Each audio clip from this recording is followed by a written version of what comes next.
जेरो तुझो नाम बाज में ओले मना ये खंभे ये खूनी तू छप्पर तू छा उजाड़ो का तो के मालूम सबका on our best respectable teachers and my dear fellow students assalamu alaikum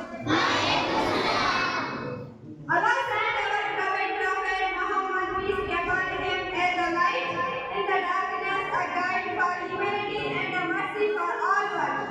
Today I am going to speak about one of the most important events in Islamic history, the Battle of Badr, the battle that defeated Falsehood. We are only 313 brave Muslims under the leadership of our beloved prophet Muhammad peace be upon him. Stood against the powerful army of 1,000 soldiers of Quraysh. My dear friends, this battle was not just a fight of blood. It was a fight of faith, courage, discipline, and strategy.